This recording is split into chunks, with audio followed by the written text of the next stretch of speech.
Episode 278. Today we're talking about some standouts in the chaotic matchup last yesterday afternoon between Columbus and Washington. And they're actually going to have a second matchup today. So it's going to be interesting to see how everything happens there and how everything transpires. But Columbus with an absolute thumping 7-0 win. We don't usually see Washington going down the way they did. They were having some lingering issues in the lineup with injuries, like Logan Thompson, their starting netminder's out. Jacob Chikrin was out for this game with an illness, and then they sat out Alex Ovechkin just for the sake of the playoffs. And so missing a few key guys in that mix. So obviously without those few guys, and also Lexi Protas, that's another one who's still week to week with I believe, a lacerated foot or cut in his foot.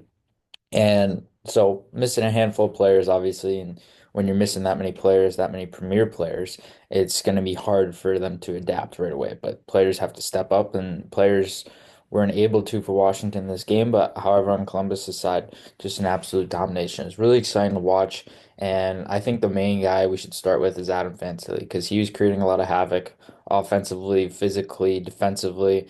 He was honestly, I think he was the best player in this game for Columbus, and you could argue otherwise. I just think the physical nature of how he was playing and also in tandem with his ability to score offensively was really intriguing, and that's something he's always had. He's always had that physical power forward like presence in his game, and going back to when he was playing junior, going back to when he was playing collegiate.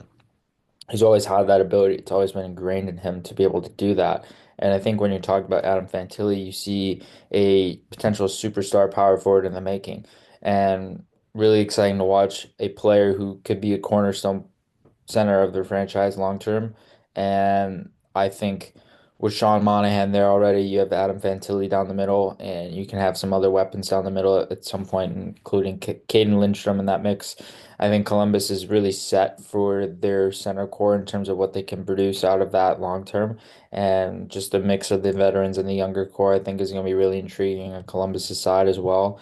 And speaking of Sean Monahan, I thought he was really effective in this game, just being able to be relied upon on both ends of the puck and both ends of the ice. And he's a really intriguing player when he plays 200 feet. And his best asset is also his playmaking. I think when you talk about Monahan, you notice the playmaking shine, you notice his ability to find lanes, you notice his ability to hook passes around defenders, and just his ability to be able to be involved offensively in all situations is something that he brings to an elite level when he's playing his best hockey.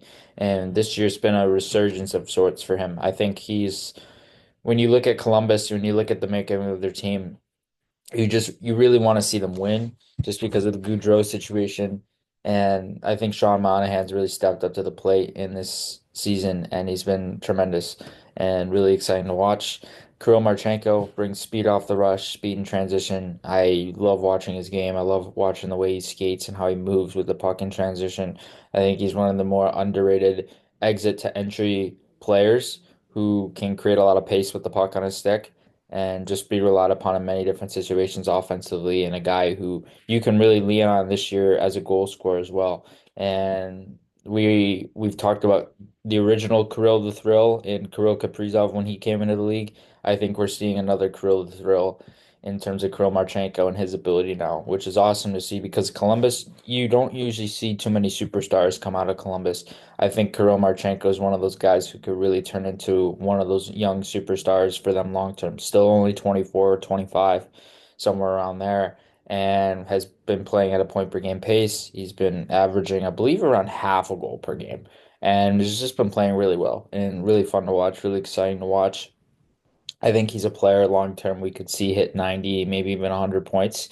And I hope he continues to have that upward trajectory because it's been really exciting to watch. Speaking of younger players as well, Denton Mateychuk, Cole Sillinger, Dmitry Voronkov, all those guys are really effective. I mean, we could talk about Zach Werenski all day, just the way he's been producing offensively this year and the way he's been able to be involved in the rush. I think there's a little bit of a different style of play that we've seen in Werenski this season. And I think it largely has to do with activating below the top of the circles and being active in those situations, being active at holding onto pucks, really being a possession driver and skating around the offensive zone and taking control of the zone. I think at times you'd see him in the past stapled to the point a little bit more. He wouldn't be activating as much. He would be activating, but mostly down the walls. I think we're seeing more inside and interior activation out of his game this year, which has allowed for more offensive success and more possession success in the O zone, which has been really exciting to watch. Denton Matejčuk, I've really liked this guy ever since he joined the league this year and has been a seamless fit. And playing with Ivan Provorov, just a really, really good shutdown pairing tandem, and they've played together a majority of the time. I mean, Matejčuk's gone up and down with different D partners, but he's played a lot with Provorov. I think those two together are just absolutely great. They're great to watch, and they provide a lot of defensive impact for the Blue Jackets as well. And Bentaychuk, just a guy who you can rely upon offensively as well. He's got that offensive activation to his game. He can be relied upon in offensive situations and also be a reliable two-way transitional defenseman as well.